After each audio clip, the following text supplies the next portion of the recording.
Welcome back to the I've Created a Monster podcast, a weekly random chat where I chat about random things weekly, bi-weekly. We'll see. Okay. I am your host, Rodney Cope, aka Glamazini.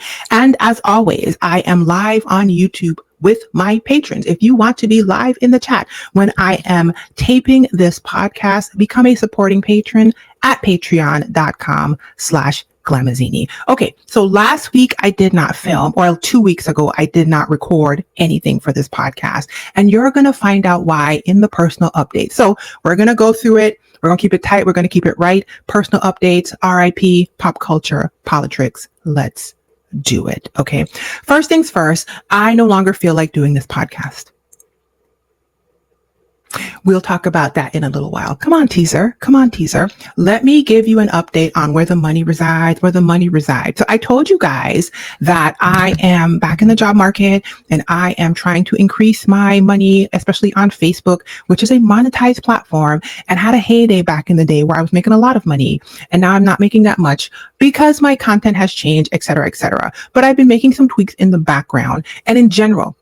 Not just Facebook, but overall, my April earnings was 240% more than my March earnings, which I think is something to applaud. Let's applaud that. Okay, I've decided that all of this is a dream and none of it is real. And so with that thought process and tapping into my abundant and divine ability to create whatever the heck I want to, okay, because my word of the year is audacity, I have upped my earnings by twice as much. And I will continue to do that. Okay. Speaking about earnings on Facebook, I just checked before the podcast, and the I've Created a Monster podcast is not pulling its weight in earnings like I was hoping to. If you remember, I was only putting it on YouTube, which is where I'm filming, streaming live right now, and I edit and put it up.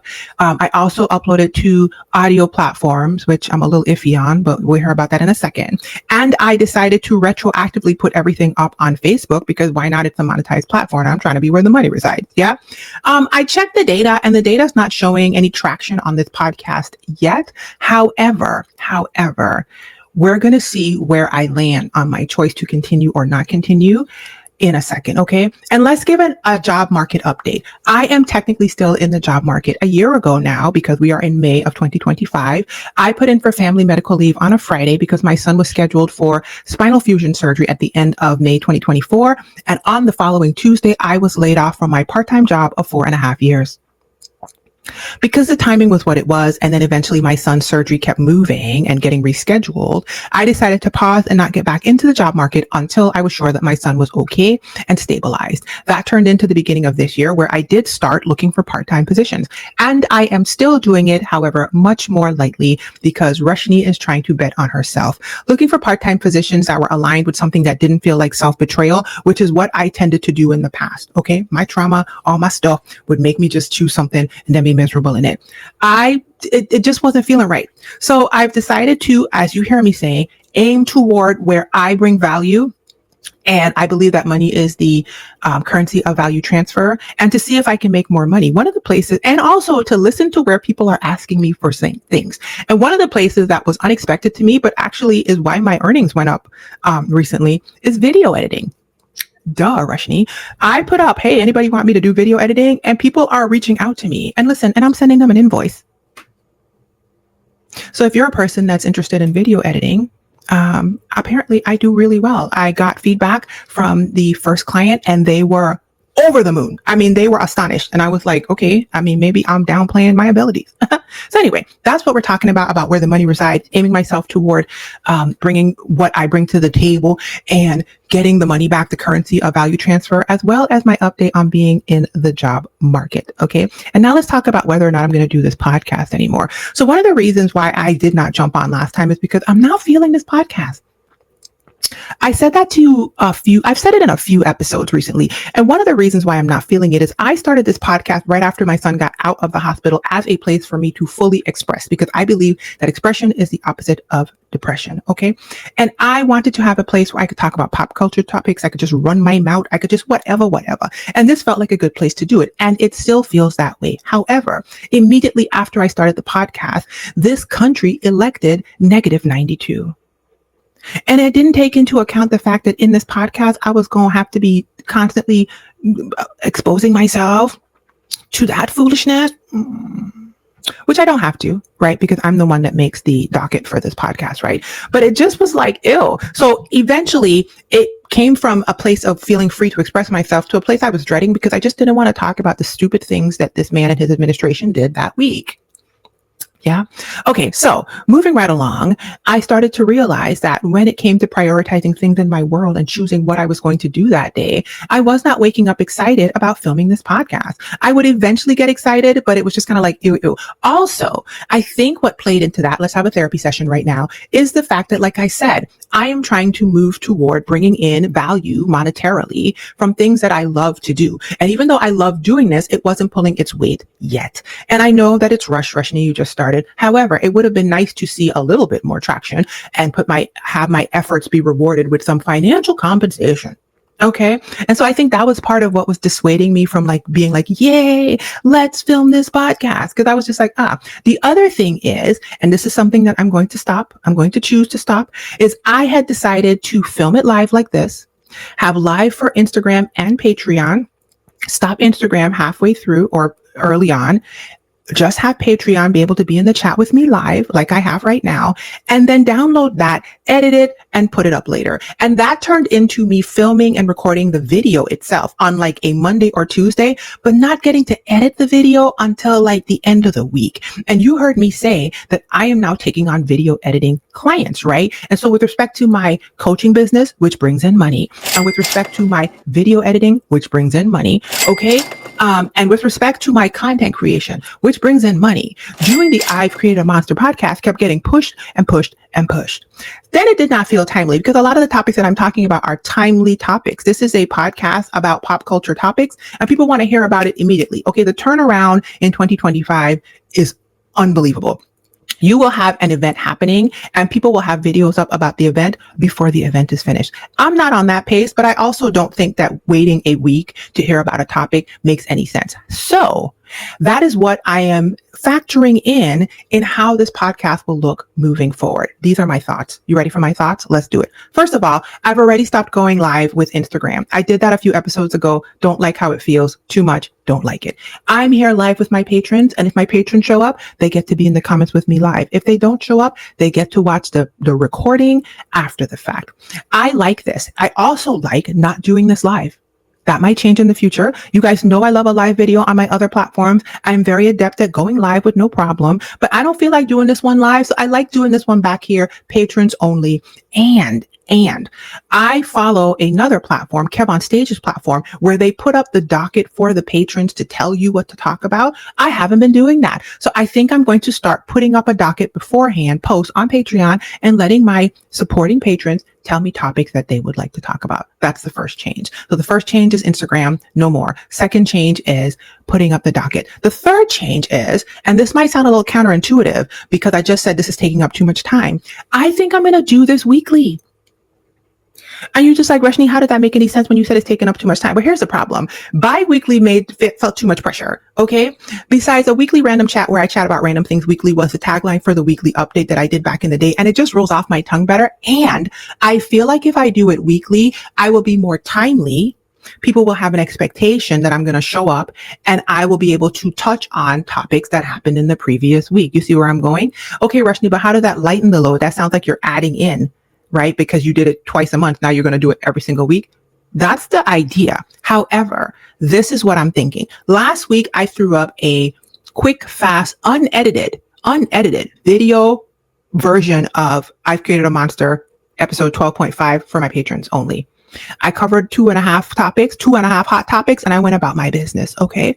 I think I'm going to do that. I think I'm going to move to recording back here more like something that's going to be lightly edited, barely edited, not the way I was putting it up before. And I'm going to just toss it up on the internet as quickly as possible. Okay. And if I start making money off of this, which who knows, then I could just alley-oop it to somebody else and have them lightly edited. And that way I can have a consistent content stream, a place for me to come out here, run my mouth real quick about 2-5 and a possible things and go about my business. Now, I don't know if that's going to actually work out, but that's the idea. Thanks for sitting here and listening to me talk about it. And I'm also, we're back. Perimenopause made my brain shut off for a second. So I took a little break with my patrons and chitty chatted with them, but you guys won't see that because this is edited. The last thing I wanted to say before I moved on is I told myself that I would do this podcast through the end of 2025 and see what happened. So in an effort to show up, keep my word to myself, and be disciplined and consistent, that is what we are doing. Let's do it. Let's keep the party going. Let's evolve and let's create the life that we want. Moving right along. RIP. I have no RIPs this week. I'm not sure if anybody passed away. I am not aware of it. And so we're going to go straight into politics. Yes, I'm skipping around. I don't want to talk about politics this week, and I've already expressed to you why. It exhausts me and it makes me tired. Does that mean that I'm never going to talk about politics? Of course not. But I will just ease out of it when I don't want to. The three things that I do want to say is this idiot put a AI picture of him up as the Pope. And the fact that Christians, Catholics, I've heard not one word from them, shows the dissociative fugue that these people are in that has nothing to do with God. It has their concerns and their alignment with this man have nothing to do with adherence to the religion they say that they follow.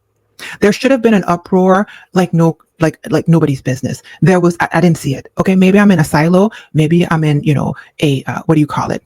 Maybe I'm in an echo chamber. Okay, but what?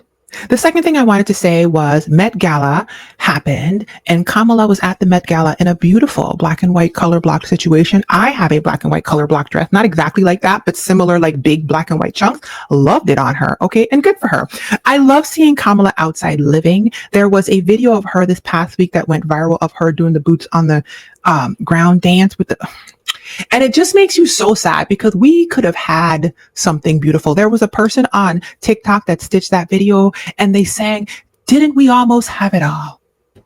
Okay. It would have been joyous. Okay. But unfortunately, the seething underbelly of humanity and American hierarchy and systems and racism and isms and lower cognitive functioning, I'm going to say it, just bubbled up like a festering wound, which is why I don't want to talk about nothing else. The foolishness continues, moving right along. Let's do pop culture, okay? Talking about the Met Gala. The Met Gala happened, I believe, yesterday on my birthday.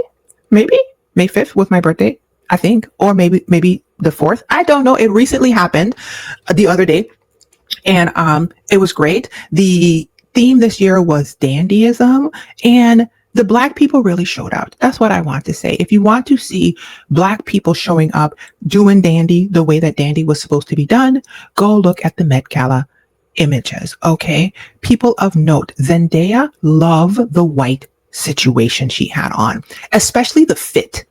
Whoever fit that on her did what had to be done. It was precision fit. It was beautiful to see and executed to a T. Okay. Janelle Monáe went like super futuristic, super boxy. Tiana Taylor's was amazing. What's his name? Domingo. I didn't like the little thing on the outside. Everybody was talking about the blue curtain with the thing. I wasn't loving that, but the suit underneath. Come on now.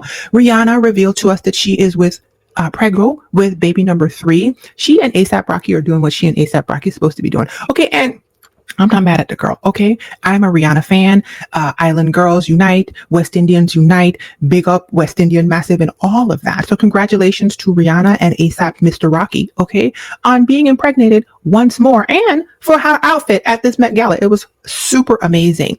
Andre 3000 showed up with an entire faux piano on his back. And in my mind, that was his way of telling us that Black people are carrying the music industry on their backs. I don't know if that's what the man meant, but listen, art is interpreted too by the viewer. Okay. It's a dance. It's a cognitive dance between the sender of the information of the art and the receiver. And that's what I received. Lauryn Hill was there too, which, Lauryn showed up. I wonder if she showed up on time. Let me stop. That was a low-hanging fruit joke, but it came out my mouth. So, and there are a lot of other people that were there that were amazing. Tracy Ellis Ross, she's always amazing with her fashion. Diana Ross came and took up the entire staircase with her train. I think I'm forgetting some people, but anyway, if you want to see some amazing dandy themed interpretations, look for the Black people at the Met Gala. I also want to point out that Wisdom K, who was there last year at the Met Gala, Wisdom is a fashion icon on TikTok and social media, and he's huge, and he is talented, and he's skilled, and he's gifted. He was there because of TikTok last year. This year, Wisdom, who is the embodiment of dandyism and other things, he does it all well, okay, was not invited, which I feel is a huge, huge misstep on the part of Anna Winters and her whole. She didn't even do dandy. Anna just showed up in a dress with a cover up. Girl, you the one set the theme, are you? Why you didn't give us dandy? You could have at least done a pantsuit. Anyway, I feel like that was a huge misstep on Anna Winters' part because we did not get to see Wisdom K give us dandyism for the Met Gala. Why would you not give us that? In this atmosphere that we're in, where the darknesses fall across the land and the midnight hour is close at hand, okay? This horrible, dank situation we got going on in this country, and we had an opportunity for bursts of joy, and you just didn't give it to us. And I hope that he makes, well, he's not going to. I watch him on TikTok. I was going to say, I hope that he makes a video to show us what he would have done. But, it's still not going to be what he would have done, because to go to the Met Gala, he might have even gotten something custom, and we're not going to get to see that. Speaking about stuff that's custom and stuff that we do get to see, the Cowboy Carter tour has started, and Beyonce is out here doing what Beyonce does. Okay. I have never been to a Beyonce concert. However, if I were going to go to a Beyonce concert, this would have been the one, because this is the album that I am most up to date on in a timely fashion at the time of the tour, meaning I didn't like come up late and love it later after the tour been gone. I've been binging that album. Okay. And so I could be up in there singing every song word for word, and all the other previous albums at this point. But the way that my life is set up, and you heard me talking about looking for where the money resides. I know Beyonce don't do discount tickets. So that's not my ministry. Okay. I'm going to just have to live vicariously through all the people watching it, sharing it on the internet, and they sharing it. People will be full live, like a whole live stream at the concert, multiple live streams on TikTok. And in my mind, I'm like, you paid money to go to this concert and you set up to live stream it? So you're not enjoying it because you're too busy live streaming it to us. Maybe you just have a tripod. I don't know. Maybe that's why I'm not the most like astonishing content creator, because sometimes I just want to have the experience without feeling like I have to share the experience and make it a commodity for other people. But anyway, every night, there's somebody live streaming this thing. You could watch that thing every night for free on TikTok, at least. I don't know where else, but on TikTok, you absolutely can. Some of the high points are Blue Ivy is back, and Blue Ivy is bigger, better. Okay, better Beyonce. In the Renaissance tour in 2023, when she first came out, it was supposed to be one time she came out because she just wanted to dance, and she kind of gave it a light. She did her best. She was 11. Okay. I am a dancer. So I look at it through a dancer's eyes, and I gave her the grace that you would give an 11-year-old who came out on the stage in front of all those people for the first time and had never done this. Okay. I gave her that grace. A lot of the internet did not give her that grace because people are insane. And they were dragging her for filth, as they tend to do. I think many years ago, I made a video about the fact that y'all are adults dragging a child about her looks. And now there are adults dragging a child about her dance moves. A child. And some things that should be studied, but whatever. Anywho, according to Beyonce, later, Blue caught wind of it through her friends. Her friends saw it on the internet and was like, ooh, girl, they talking bad about you. And Blue was like, I'm gonna show them. And that's why Blue kept showing up for every single, for the rest of the Renaissance tour and intentionally improving her craft. And you can see the trajectory if you look at the first time she came out in, I think, March of 2023 to the end of the tour, how much better she was. Well, listen, now this Cowboy Carter, she up in the mix. I feel like Beyonce is the one who's in the background at this point, at least from the clips. I'm just being silly, but I'm just saying Blue is all up in it. Okay. And she has improved exponentially. I also love the fact that she looks tall and gangly. And I don't mean that as a negative, because I consider myself to be tall and gangly, and I am a dancer, and I love a tall, long-limbed, long-legged extension. There's some extension stuff that I want her to give us more of, but we're not there yet. The girl is 13, okay? And she is exponentially better. And so I feel like we're just watching somebody hone their craft in front of us with the most incredible opportunity of a mom to come out on, imagine that. My God, on today. Wow. Anyway, and we get to watch it happen in front of us, and good for her for not letting these ridiculous people on the internet punk her. Okay. She and her mom are very much like, I'm gonna show you better than I could tell you. And then of course, during the, I will be your protector song, even though one day I know you're gonna shine on your own. That song. Woo! Sorry, I had to get through that. During that and the beautiful choreography that was giving very much Alvin Ailey to me, but that's, that's a dance style that I love and enjoy very much. On the first night, which I think was LA, Rumi came out and she broke character. Okay. I think they had choreography and she was supposed to be doing the choreography. And Rumi, who apparently is 7, was like, actually, I am giddy. Okay. Hey, everybody, waving. She broke choreography. Blue looked like she was a little annoyed at her. Like, girl, 5, 6, 7, 8. Okay. So Blue, just breathe. Okay. It was the first time the girl came out and Beyonce was giggling. It was a whole thing. It was cute. It was cute. People are out here on the internet trying to pathologize Rumi. Listen, let me say something. Okay. Adults, these are children. What's wrong with you people? 2 things. 1, I saw nothing that would make me pathologize Rumi. I'm also not a mental health, medical health, neurological health specialist. So what the hell do I know? I saw a giddy child having a moment that none of us could ever imagine. It is a rare human being on this planet. I'm talking about a handful of people who may have ever had such an experience with their parent. And real talk, they might be the only ones. I'm sure there's somebody out there who's had it, but we don't know about it. Okay.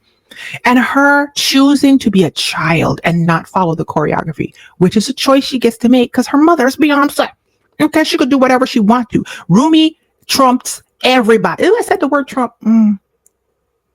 I'm gonna just use it in the because it makes sense. On that stage, Rumi trumps every single one of y'all suckers out in the audience. Okay, if you're a mother, you know what I'm talking about. You know what I'm talking about. When Beyonce is out there trying to execute and Blue is out there trying to execute, and Rumi comes out and is Rumi, Beyonce breaks character. Beyonce goes, "Mom, forget all of y'all. Child first. Okay, let that child be a child. And if she is the pathology that y'all are doing, who cares? Let that child be a child. Let's move on. Okay. So that's that with the Cowboy Carter tour. Oh, you know what else? Apparently, this is allegedly, I heard on the streets that the Las Vegas Sphere sent Beyonce a cease and desist for using the image of the Sphere in one of her background videos. Somebody told me that there was something going on because she was like in talks for residency and it fell through. And then after that, I don't know. This is all hearsay. Okay.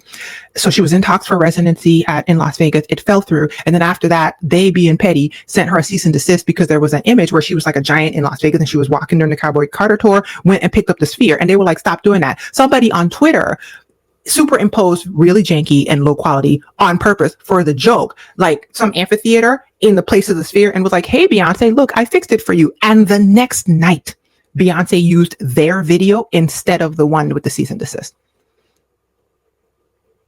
As I said, Beyonce is very much, I'm going to show you before I tell you. And I love that for her. And we can all take a lesson from her, okay? Because as she said, the best revenge is your paper. Don't make no sense to be out here squawking and squeaking. She didn't even remake the video, okay? I have a friend, Evelyn from the internet, whose YouTube video was featured during the Lemonade tour. And I believe Evelyn said that she was inboxed by the team and she thought they were joking. And they were like, no, we're not joking. Can we use your video? And then also I don't know if they compensated her. I don't remember, but I know that they flew her out and she got to go to the to the Lemonade tour for Foix. And there's video of her in the tour with her YouTube video up on the screen. Beyonce be watching. She be watching from her actual or her burner account, okay? And she responded so quickly with that video off of Twitter. It made me giggle. Okay, it made me giggle. It was very wonderful to watch. All right, let's see what else. Oh, a couple more things and then I gotta go. First of all, Costco is doing very well, because Costco has doubled down on its DEI initiatives. Have you guys ever wondered why Costco doesn't have a retail version comparable to Walmart? You know how there's Sam's, which is the big bulk store, and Costco is like their equivalent? How come Costco don't have a Walmart equivalent? I know that there's probably some reason. I'm not saying that they should. I'm just saying that if Costco had a Walmart equivalent, the way I would jump over to whatever it was called right quickly. With the quickness, I would jump over there. This morning, I had to tell my son Zion again why he can't go to Target. Because the man liked Target. And he asked me again. He asked when we were in Chicago a few weeks ago. He asked me this morning. I told him no. I'm not taking him up in there. Okay. Developmental delays or not. I told him that Target has done some stuff that we are not happy about, and we are trying to teach them a lesson. No, mommy's not taking you into Target. Okay. But I wonder why Costco don't want my money in like a retail, right? In like a Walmart competitor. You know what I mean? Anyway, just thoughts about it. And then the other thing I wanted to do, 2 topics, and then I'm going to leave. I unfollowed the Dear Future Wifey podcast, which was my favorite podcast for a while. Let's talk about it. So I think in last week's video, either last week's secret video for the patrons or the actual live that I did, the one I did before, either episode 12 or 12 and a half, I was talking about the episode that went viral with the Steeles, Kelly Steele and her husband, whoever, I don't know what his first name is, Pastor Steele, I think he's a pastor, on the Dear Future Wifey podcast, where people had pulled out the portion of their interview where she was talking about being graced to handle basically the fact that he was out here cheating on her and verbally abusing her, and how she had ironed his clothes so he could go see his side piece. And then later, the other pieces that went viral were the parts when Letarius, the host, was asking her about something, and she was responding to and she was like, well, that's why you're single. And basically the response was like, because you can't endure and build a boo, you won't build a boo, right? And let me tell you why I unfollowed. First of all, I mentioned that a few months ago, just my spirit, something told me, stop listening to that podcast. Which is why I work, because I used to anticipate that podcast, listen to it every single Wednesday on YouTube, and it was one of my favorites. Why was it one of my favorites? Because I really enjoyed the interview style of Letarius, the host. A lot of times I find that people on podcasts and videos don't ask the questions that I'm thinking, and he never let me down. People would say stuff, and he would come in and literally ask the exact question I was thinking. And I was like, oh my God, this is so satisfying. I love it. And so I followed him also. And I had to think about this because I was like, well, what was it? Also, one of the reasons why I continue to follow him, even though I noticed a change in the trajectory of his guests and what the content that was coming out of his guests, and we'll talk about that in a second. It was because most of the time when I heard an unhealthy thing come from the people on the yellow couch, he wasn't checking for it. He showed, to me at least, in a way that was sufficient for me to keep following, that he was allowing people to talk their talk, whether or not he agreed with them or not. And I saw people come through there saying all sorts of things, up, down, left, right, good, bad, and indifferent. And for the most part, he was parsing in a way that made me think, okay, he's not just bringing people on that he agrees with. He's bringing people on to unpack the concept of love. And whether it's good, bad, or indifferent, he wants it to be seen. For example, Derek Jackson. The man had Derek Jackson on there, and he was clear, I ain't checking for none of this stuff this man's saying, but I had his wife and I brought him, and there you have it. Okay. My name is Bennett and I ain't in it. And that's part of the reason why I continue to listen to the podcast, because the host wasn't checking for foolishness. Even if people sitting on the couch sometimes were saying things that were off-putting to me and sounded unhealthy to me, or even aligned with things that I was trying to remove myself from, right? However, that changed. Why? A few months ago, I don't know why, but something in my brain was like, stop listening to it. The way that my conscious brain thought about it was, it's a time suck and you don't have time. But clearly my subconscious was feeling something, and okay, and we're here now with what the subconscious has now revealed what it was feeling. So let's bring it back. Recently, when the Steeles went viral, talking all that foolishness about being graced for emotional abuse and verbal abuse, and then circle back and was like, well, it happened when we were younger, but then was still saying a bunch of unhealthy stuff. Yeah. I was not following the podcast. I saw those clips like everybody else. I think the first time I saw the clips going viral, they were on TikTok. And I was like, oh, okay, Letarius, I'm getting their butt dragged all over the place. And I left it at that. Yeah. Then I noticed that Dr. Raquel Martin had done a video talking about the clips and really breaking it down. And she is she's a licensed mental health professional, a working licensed mental health professional. And her breakdown was chef's kiss. Okay. I agreed 100% with everything she was saying, especially calling things a thing and the unhealthy nature of how things show up and yada, yada, yada. Yes. And I loved it. And I shared her video because I was like, oh, perfect. This is great. Okay. And then I saw that Letarius, the host of Their Future Wifey, had brought Dr. Martin on his Instagram live with the Steeles. So all 4 of them were sitting there live. Now, I didn't get to watch it live. However, I did watch the replay. I only made it through half of it because I saw what I had to see. Okay. And in listening to them talk, it was the most unhealthy, trauma-based inability to hear thing coming out. The Steels were saying what the Steels were saying. Okay. God bless them on their journey. Spiritual vibe, all the things that you expect, spiritual, all the things that if you were in a church space and you, for years, like I was for decades, and you heard what was being said to you, is all the regular talking points. Okay. Lots of spiritual bypassing, inability to hear, lots of like steeping yourself into a trauma response and then like making it holy. Right. And I honestly wonder, I'm not saying this is true, but I wonder sometimes if the reason why these places have so many people that do that is because these places give you an opportunity to look at it from a holy lens, so you never have to heal from it. Right. It's like it gives you a container to put your trauma in, that in this space, we call that divine, which is why she could call it graced. And we're like, obviously you're being abused and you're telling people that's why they're single, which is right. Like to us, it's obvious that this is abuse. To her, she's like, no, I only went so far. This is a 10-step process. And I stopped at step 2 because step 2 tickled my trauma. And that's as far as I was willing to go. And this place told me that step 2 was holy. So I'm gonna sit here. Okay. Like that kind of thing.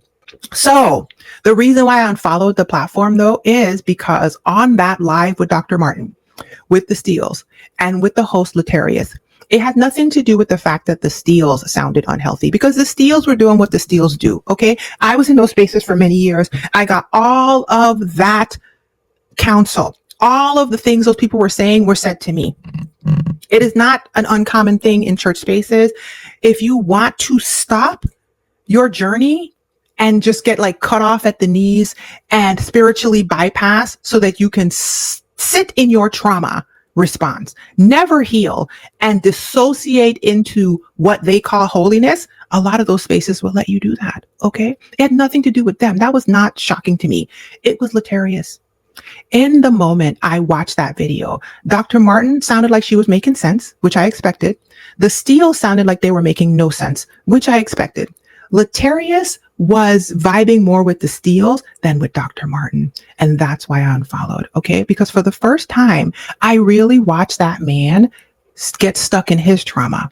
He could not hear what Dr. Martin was saying. And I have a guess as to why he couldn't hear her. I do. But that's not my work to do. I'm a people pleaser. I'm a healing people pleaser. I'm a healing like Captain Save-A-Ho and him. And so I like to take I'll pull my hands off of always jumping in to try to understand and fix and rescue.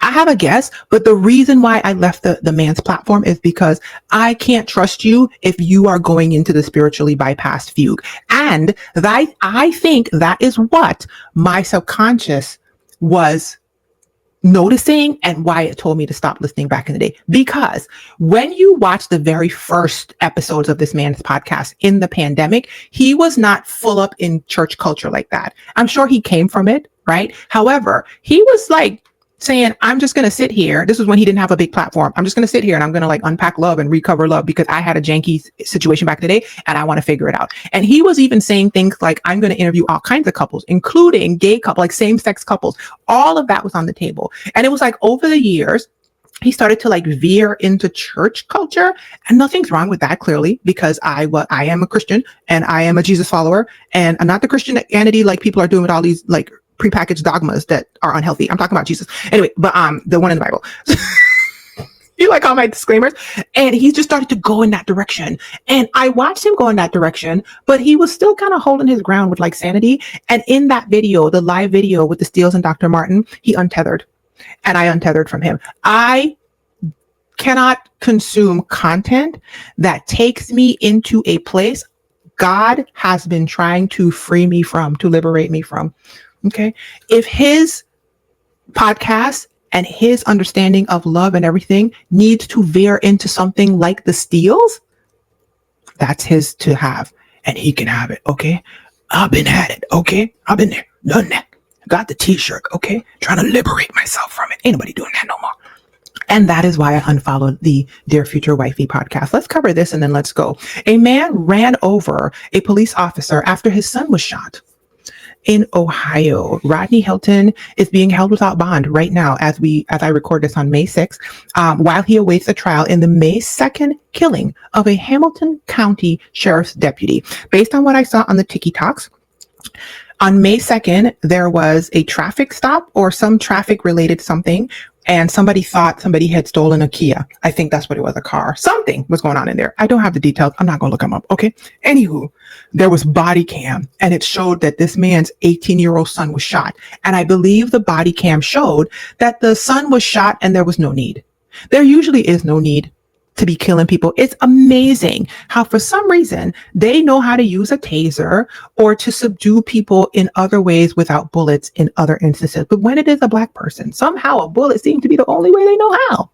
So anyway, all this is alleged. Okay. So anyway, body cam shows that this little boy died, 18, died with no reason behind it. And shortly thereafter, the father, Rodney Hinton Jr., intentionally drove his car into the Hamilton County Sheriff's deputy on purpose and deleted him.